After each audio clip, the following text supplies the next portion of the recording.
মাধুরী বলেন, জেনজিদের থেকে অনেক কিছু শিখতে পারি।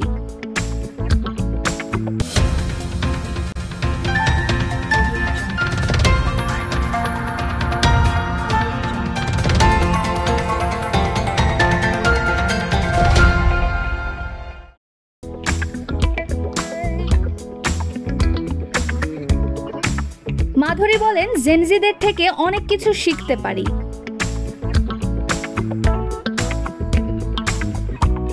অনেকে বলেন বলিউডের শেষ নারী সুপারস্টার মাধুরী দীক্ষিত। তার অভিনয় সৌন্দর্য আপামর, সিনেমা প্রেমীদের আজও মুগ্ধ করে। কিছুদিন আগে ভুলভুলাইয়া 3 ছবিতে নেচে অভিনয়ে মাতালেন তিনি।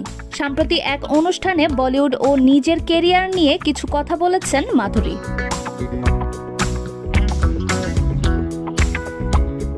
ফেম গেম, মজামা, ভুলভুলাইয়া 3 এর নতুন প্রজন্মের একাধিক অভিনেতার সঙ্গে কাজ করেছেন মাধুরী।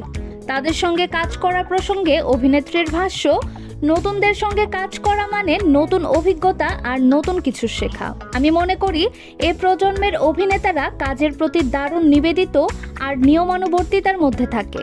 সময়কে ওরা খুব ভালোভাবে ম্যানেজ করতে পারে।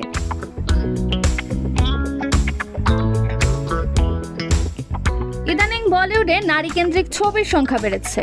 ছবি বা সিরিজের চিত্রনাট্যে পুরুষের পাশাপাশি নারীকে গুরুত্ব দেওয়া হচ্ছে। এসব নিয়েও কথা বলেন মাধুরী। একটা সময় ছিল যখন নারীরা সাইড লাইনে থাকতেন। বিশ্বাস করুন, তাদের ছবিতে রাখা হতো শুধু চোখের শান্তির জন্য। কিন্তু ধীরে ধীরে দিন বদলাচ্ছে। 40-60-এর দশকে যখন গুরু দত্তের মতো পরিচালকরা ছিলেন, তখন নারীরা তাদের দুনিয়ার কেন্দ্রবিন্দুতে থাকতেন। কিন্তু তারপর অনেক কিছু বদলে যায়।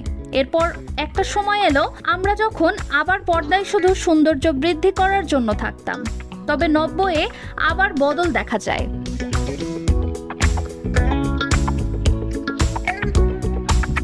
আমি সত্যিই ভাগ্যবতী যে একাধিক শক্তিশালী নারী চরিত্রে অভিনয় করার সুযোগ পেয়েছি।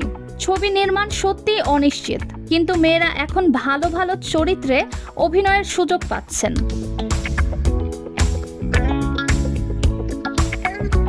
মাধুরী উদাহরণ দিলেন, জিগরার মতো ছবিতে যেখানে বোন তার ভাইকে উদ্ধার করতে যাচ্ছে, এটা প্রমাণ করে যে অভিনেত্রীদের চরিত্রে কতটা বদল এসেছে। আমাদের ইন্ডাস্ট্রিতে আরো অনেক ক্ষেত্রে বদলের প্রয়োজন। মাধুরী জানান যে জেনজিরা তাদের দারুণ প্রভাবিত করেন। এ প্রসঙ্গে অভিনেত্রী বলেন, জেনজিদের সঙ্গে আমার যখনই দেখা হয় মনে হয় তারা খুব স্মার্ট, অনেক কিছু জানেন। তারা তাদের জীবনের সব অভিজ্ঞতা ভাগ করে নিতে জানেন।